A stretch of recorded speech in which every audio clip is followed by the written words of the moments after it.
हम सभी ने रात को सोते समय ना जाने कितनी बार सपने देखे होंगे, लेकिन क्या हमारे सपनों पे हमारा खुद का कोई कंट्रोल होता है? क्या ये पॉसिबल है कि हम जो चाहें वही अपने सपनों में देखें? इन्हीं सवालों का जवाब देती है फिल्म लूसिड ड्रीम 2017 की one of the best science fiction drama है। तो बिना समय जाया किए फटाफट शुरू करते हैं इसका एक्सप्लेनेशन। तो फिल्म के पहले सीन में इसके लीड कैरेक्टर डाई हो को दिखाया जाता है, जो कि एक ईमानदार जर्नलिस्ट होता है और अपनी इसी ईमानदारी की वजह से शहर के सारे बड़े लोगों को उसने अपना दुश्मन बना लिया है। डाई हो का कलीग उसे समझाता है कि तुम नामी गिरामी लोगों से पंगा मत लो, क्योंकि इस दुनिया में तुम्हारे बेटे का तुम्हारे अलावा और कोई भी नहीं।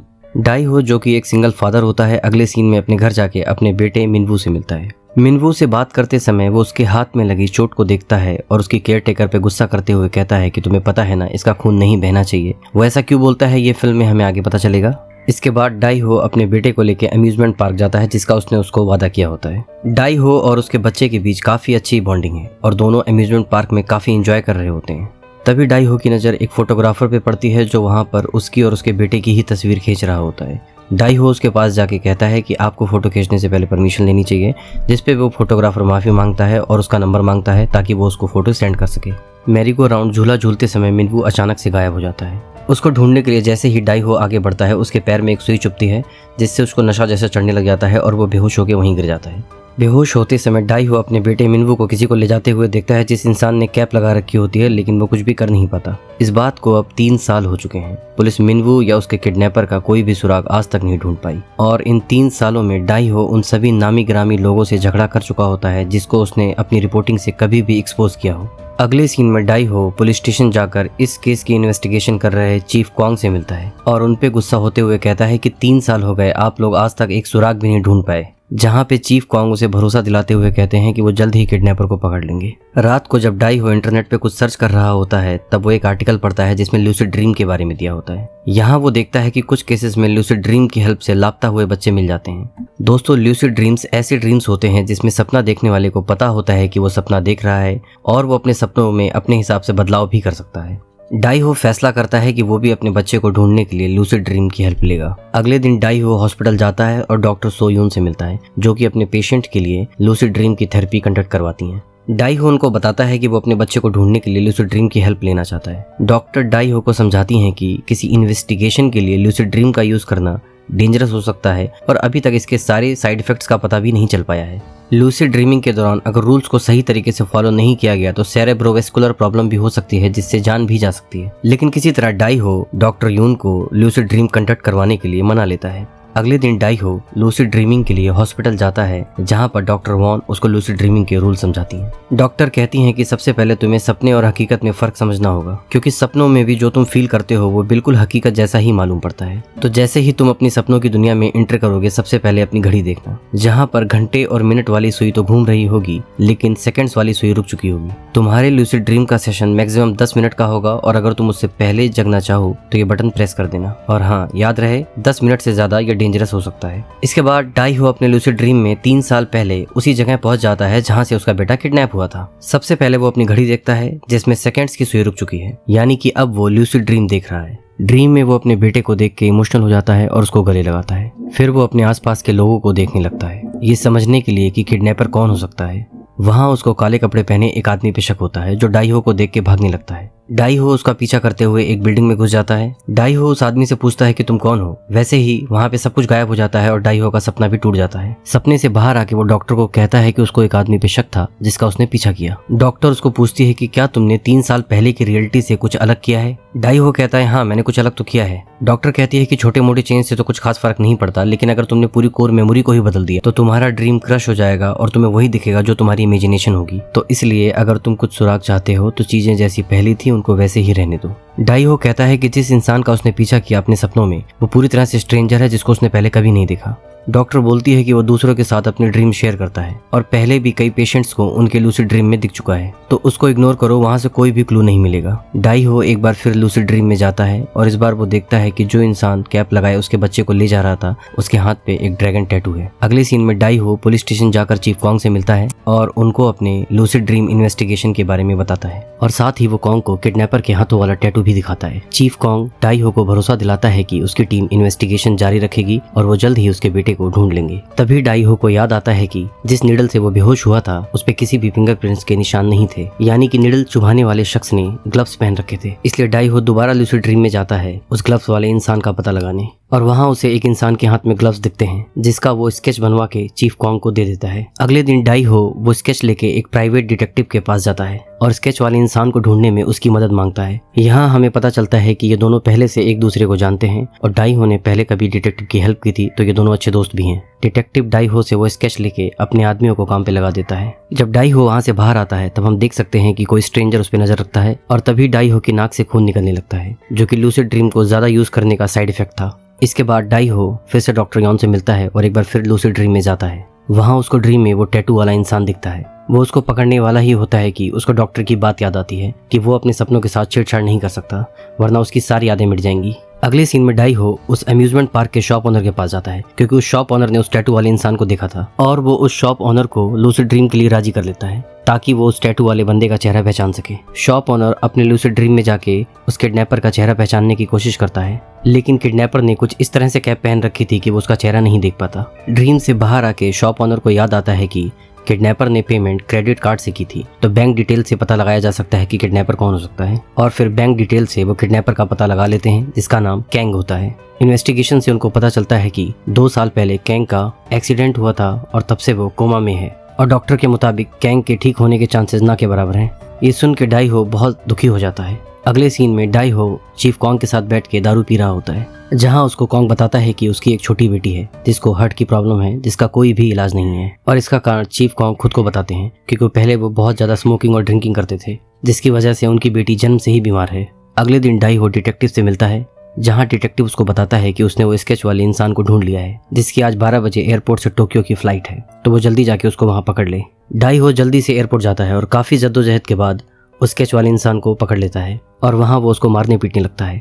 तभी वो कन्फेस करता है कि इसमें उसका कोई हाथ नहीं, ये सारा किया धरा कैंग का है और किडनैपिंग के बाद उसने तुम्हारे बच्चे को मार भी दिया। ये सुन के डाई हो टूट जाता है। तभी वहाँ पुलिस आ जाती है और डाई हो को वहाँ से हटा के उस इंसान को पुलिस स्टेशन ले जाती है। वहीं हमें दिखाया जाता है कि पुलिस ने एयरपोर्ट से जिस इंसान को उठा के पुलिस स्टेशन में रखा था वो वहाँ पे सुसाइड कर लेता है। ये देख के चीफ कॉन्ग को बहुत गुस्सा आता है और वो तुरंत सीसीटीवी निकालने को बोलते हैं। तभी हम पुलिस स्टेशन में उस स्ट्रेंजर को देखते हैं जो डाई हो पे नजर रखता था। जाहिर है कि उसी ने उस स्केच वाले लड़के को मारा होगा। अगले सीन में डाई हो चीफ कॉन्ग को बोलता है कि ना तो मेरी कोई दुश्मनी किडनैपर से है और ना ही उस टैटू वाले लड़के से, तो आखिर ये दोनों मेरे साथ ऐसा क्यों करेंगे। तभी कॉन्ग डाई हो को समझाता है कि जरूर इन सब के पीछे कोई बड़ा आदमी होगा जो डाई हो से अपनी पर्सनल दुश्मनी निकाल रहा है। उसी समय फिर से डाई हो के नाक से खून निकलने लगता है और इसीलिए वो मिलने डॉक्टर यॉन के पास जाता है। हॉस्पिटल में उसको गैंगस्टर चो दिखाई देता है। चो के वहाँ से जाने के बाद वो डॉक्टर से गैंगस्टर चो के बारे में पूछता है। डॉक्टर उसे बताती है कि चो ने अपना बेटा कुछ साल पहले खो दिया। वो लूसिड ड्रीम की हेल्प से अपने बेटे से मिलने आता है और बात करते समय डाई हो को याद आता है कि चो ही वो इकलौता ऐसा बंदा है जिसके बारे में अभी तक इन्वेस्टिगेशन नहीं की उसने। फिर वो अपने कलीग से चो के बारे में इन्फॉर्मेशन निकलवाता है और वहाँ उसे पता चलता है कि 10 साल पहले उसने चो को भी एक्सपोज किया होता है, लेकिन उससे चो का कोई बहुत बड़ा नुकसान नहीं होता, इसलिए तब चो ने डाई हो के साथ कुछ भी गलत नहीं किया। पर कुछ सालों बाद डाई हो ने चो के बेटे को भी एक्सपोज किया था जिससे उसकी काफी बदनामी होती है। फिर अचानक एक दिन उसके बेटे का एक्सीडेंट हो जाता है और उसको खून की जरूरत होती है और उसके बेटे का ब्लड ग्रुप MK था, जो कि एक बहुत ही रेयर ब्लड ग्रुप है। पूरे कोरिया में मुश्किल से 20 ही लोग ऐसे होंगे जिनका ये ब्लड ग्रुप होगा। ये सुन डाई हो को याद आता है कि उसके बेटे मिनवू का भी ब्लड ग्रुप MK था। इसीलिए फिल्म के दूसरे सीन में डाई हो केयरटेकर को डांटता है कि इसको चोट नहीं लगनी चाहिए क्योंकि इसका ब्लड ग्रुप बहुत ही रेयर है, अगर इसको चोट लग गई तो ऑपरेशन के लिए ब्लड मिलना मुश्किल हो जाएगा। पर यहाँ सोचने वाली बात यह है कि चो का बेटा तो काफी पहले ही मारा जा चुका है, तो वो खून के लिए मिनवू का किडनैप क्यों करेगा।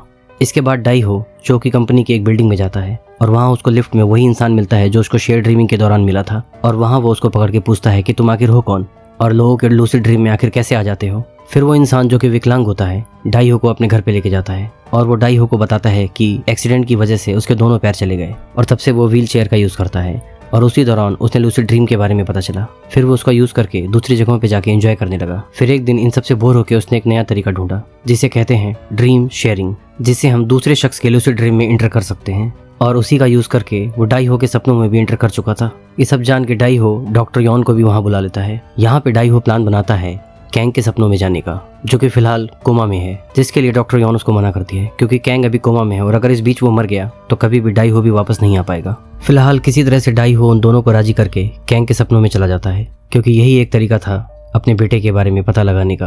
कैंग के सपनों में जाने से पहले ड्रीम शेयरिंग वाला इंसान जिसका नाम क्रिश होता है सारे अरेंजमेंट्स करता है और उसको वार्न करता है कि ये बहुत ही डेंजरस है और जब भी उसे कैंग के सपनों से बाहर आना हो तो स्टिमुलेटर का यूज करके अपनी ब्रेन वेव पे फोकस करना होगा। इसके बाद डाई हो कैंग के सपनों में पहुंच जाता है जहां वो पहले कैंग और उसकी वाइफ को देखता है। इसके बाद सीन चेंज होता है और वो कैंग के एक्सीडेंट वाले सीन को देखता है और जहां वो उस गाड़ी का नंबर याद कर देता है जिससे कैंग की गाड़ी का एक्सीडेंट हुआ था। और एक बार फिर सीन चेंज होता है। इस बार वो कैंग को एक आदमी से बात करते देखता है जो उसका बॉस था, जहां कैंग उस आदमी से रिक्वेस्ट करता है कि उन्होंने जिस बच्चे को किडनैप किया है वो उसको ना मारे। उसका बॉस बोलता है हमारे धंधे में कुछ भी गलत नहीं, जाओ और उस बच्चे को मार दो। जैसे ही वो दोनों उस रूम से बाहर जाते हैं डाई उस रूम में जाके कुछ पेपर्स को चेक करने लगता है। वहाँ उसको कुछ नाम दिखते हैं और वो उन नामों को याद करने की कोशिश करता है। तभी कैंग और उसका बॉस रूम में अंदर आ जाते हैं। डाई हो को अंदर देख कैंग का बॉस बंदूक निकाल के उस पर गोली चलाता है। तभी डाई हो वहां से भागकर स्टिमुलेटर का यूज करके सपने से बाहर निकलने की कोशिश करता है, लेकिन वो सपने से बाहर नहीं निकल पाता। तभी कैंग अपने बॉस को डाई हो को मारने से मना करता है। इससे उसका बॉस गुस्सा के कैंग को ही मारने लगता है। इधर बाहर की दुनिया में क्रिस डाई हो की ब्रेन वेव्स देख के समझ जाता है कि उसकी जान खतरे में है और उसको बचाने वो खुद उसके सपनों में चला जाता है और वहां से वो डाई हो को बचा के बाहर की दुनिया में ले आता है। यहाँ बाहर आके डाई हो उन 3 नामों को लिखता है जो उसने सपने में याद किए थे और फिर उसे पता चलता है कि ये 3 नाम उन लोगों के हैं जिनके ब्लड ग्रुप MKM के हैं। ये सारी बात डाई हो चीफ कॉन्ग को बताता है और कहता है कि चो को अपने बेटे की सर्जरी के लिए ब्लड चाहिए था, शायद इसीलिए उसने इन तीनों लोगों को किडनैप करवाया होगा और शायद इसीलिए उसने मेरे बेटे को भी किडनैप किया होगा। कॉन्ग पूछता है तुम्हें ये सब कैसे पता? तब डाई हो उसको शेयर ड्रीमिंग के बारे में बताता है। कॉन्ग कहता है कि बिना वारंट के हम चो से पूछताछ नहीं कर सकते। फिर डाई हो अपने डिटेक्टिव दोस्त से मिलता है और उससे चो के बारे में पता लगाने को कहता है ताकि कैंग के एक्सीडेंट करने वाले का पता लगाया जा सके। इसके लिए वो चो को किडनैप करने का प्लान बनाता है और चो को किडनैप करने का सबसे अच्छा समय वो होगा जब वो लूसिड ड्रीम के लिए हॉस्पिटल में आएगा और जहां से डाई हो चो को किडनैप भी कर लेता है। वो उसे किडनैप करके एक अंडर कंस्ट्रक्शन बिल्डिंग में ले जाता है। दूसरी तरफ चो के बॉडीगार्ड ट्रैक करके उस बिल्डिंग का पता लगा लेते हैं। बिल्डिंग में ले जाकर डाई हो चो की अच्छे से धुनाई करता है और उससे अपने बेटे मिनवू के बारे में पूछता है, जहां चो उसको बताता है कि उसको इस बारे में कुछ भी नहीं पता। इससे पहले कि डाई हो चो को बिल्डिंग से नीचे फेंक पाता, चो के आदमी वहां आकर उसे बचा लेते हैं और फिर चो के आदमी डाई हो की अच्छे से कुटाई करते हैं। डाई हो चो से रिक्वेस्ट करता है कि वो उसके बेटे को ढूंढने में उसकी मदद करे। चो उसको बताता है कि तुम्हारे बेटे की किडनैपिंग से पहले ही मेरा बेटा मर चुका था, तो तुम ही सोचो मैं उसको किडनैप क्यों करूंगा। डाई हो चो के पैरों में गिर के गिड़गिड़ाने लगता है कि वो उसकी मदद करे। ये देख के चो को उस पर दया जाती है और चो उसको बताता है कि उसने अपने बेटे के ब्लड के लिए लिस्ट तो बनाई, पर उसके बेटे के मरने के बाद एक दिन वो लिस्ट किसी ने उसके कंप्यूटर से कॉपी कर ली। शायद उसको भी MKM के ब्लड ग्रुप या बॉडी के किसी ऑर्गन की जरूरत रही होगी। इसके बाद डाई हो फिर से उस लिस्ट को चेक करता है और उसको हॉस्पिटल में एक सुजिन नाम की लड़की का पता चलता है। फिर जब वो हॉस्पिटल में उस लड़की को देखने पहुंचता है तो उसके पास डिटेक्टिव का कॉल आता है। डिटेक्टिव उसको कहता है, डाई हो तुमने कभी सोचा कि तुम 3 साल से इस केस पे हो, इसके बावजूद आज तक एक भी सुराग नहीं मिल पाया, आखिर ऐसा क्यों? और पुलिस को भी आज तक एक भी सुराग नहीं मिला और आखिर कैसे वो स्केच वाला लड़का पुलिस स्टेशन में मारा गया?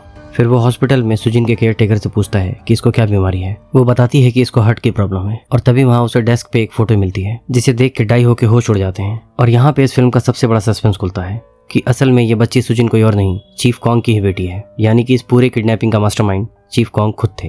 यही वजह है कि पिछले 3 सालों में पुलिस को एक भी सुराग नहीं मिला। चीफ कॉन्ग मिनवू का हार्ट अपनी बेटी में ट्रांसप्लांट करवाना चाहता था, इसीलिए कॉन्ग ने जानबूझ के ये केस अपने हाथों में लिया था ताकि वो पूरे केस को गुमराह कर सके। ये सब कुछ जान के वो जल्दी से अपनी गाड़ी में जाता है और डिटेक्टिव को फोन करके कहता है कि वो उसके ऑफिस में उससे मिलने आ रहा है। पर इस गाड़ी में पहले से ही कॉन्ग और वो स्ट्रेंजर बैठे होते हैं, यानी कि वो स्ट्रेंजर जो डाई हो का पीछा करता था कॉन्ग का ही आदमी था। वो दोनों डाई हो को बेहोश करके एक नदी के किनारे ले जाते हैं। डाई हो को जब होश आता है तो वो कॉन्ग से पूछता है आखिर तुमने ये सब क्यों किया? कॉन्ग कहता है उसने ये सब कुछ अपनी बेटी को बचाने के लिए किया।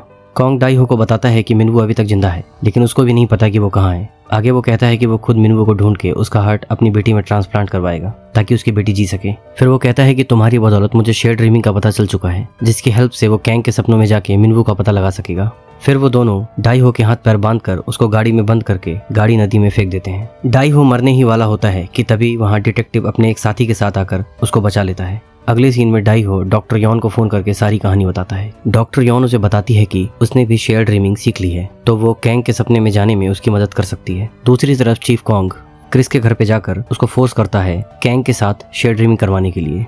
और अब डाई हो और चीफ कॉन्ग दोनों ही कैंग के सपनों में चले जाते हैं और इस वजह से असली दुनिया में कैंग की हालत खराब होने लगती है। वहीं डाई हो सपने की दुनिया में कैंग को देखकर उसका पीछा करने लगता है। कैंग भागते हुए एक बिल्डिंग में पहुंच जाता है जहां चीफ कॉन्ग पहले से मौजूद होता है, जहां कॉन्ग गन पॉइंट पे उसे धमकाते हुए मिनवू का पता पूछ रहा था। तभी डाई हो वहां पर पहुंचकर चीफ कॉन्ग से लड़ने लगता है और इस लड़ाई में कॉन्ग डाई हो पे भारी पड़ता है।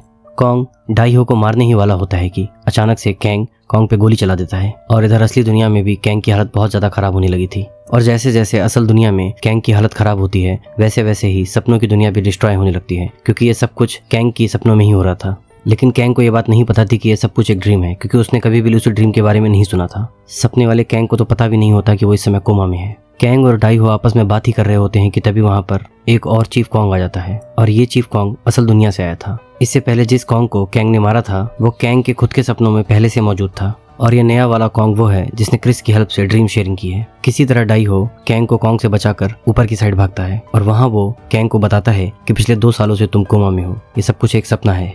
और फिर कैंग डाई हो से अपने किए की माफी मांगता है और उसको बोलता है कि उसे नहीं पता था कि वो लोग इसके बच्चे को मारने वाले हैं। लेकिन जैसे ही उसको पता चला उसने उस बच्चे को वहां से उठा के एक आइलैंड पे एक कैथलिक चर्च में छोड़ाया और फिर अपनी जेब से उस चर्च की फोटो निकाल के वो डाई हो को दे देता है। और तभी सपनों की दुनिया बुरी तरह से तबाह होने लगती है, यानी कि कैंग की हालत बहुत ही ज्यादा खराब होने लगी है। तभी अचानक वो बिल्डिंग टूटने लगती है और कैंग उस बिल्डिंग से नीचे गिर के मर जाता है। उस फोटो में चर्च का नाम देखकर जैसे ही डाई हो असल दुनिया में वापस जाने के लिए स्टिमुलेशन का यूज करता है कि तभी अचानक से चीफ कॉन्ग उस पर गोली चला देता है और स्टिमुलेशन डिवाइस नीचे गिर जाती है। तभी कॉन्ग वो फोटो उठा के देखता है और अब उसे भी चर्च के बारे में मालूम पड़ चुका था। इसके बाद उन दोनों में फाइट होने लगती है, जिसकी वजह से कॉन्ग की स्टिमुलेशन डिवाइस बिल्डिंग से नीचे की ओर गिरने लगती है, जिसके लिए डाई हो डिवाइस को पकड़ने के लिए बिल्डिंग से जंप लगा देता है और किसी तरह वो उस डिवाइस को कैच करके अपने ब्रेन पे फोकस करता है और डिवाइस का बटन प्रेस करके इस लूसिड ड्रीम से बाहर चला जाता है। लेकिन कॉन्ग वहीं मारा जाता है क्योंकि वो कैंग के ड्रीम से बाहर नहीं आ पाया और दूसरी तरफ कैंग की भी मौत हो चुकी होती है, तो ये सपनों की दुनिया पूरी तरह से तबाह हो चुकी है। और दूसरी तरफ हमको दिखाया जाता है कि डाई हो और डॉक्टर यॉन उसी चर्च में जाते हैं जहाँ पर उनका बच्चा मिनवू उनको मिल जाता है और मिनवू देखते ही अपने फादर को पहचान लेता है। वो दोनों एक दूसरे को देख के बहुत इमोशनल हो जाते हैं और एक दूसरे से गले लग के रोने लगते हैं। और दोस्तों यही इस फिल्म का दी एंड है।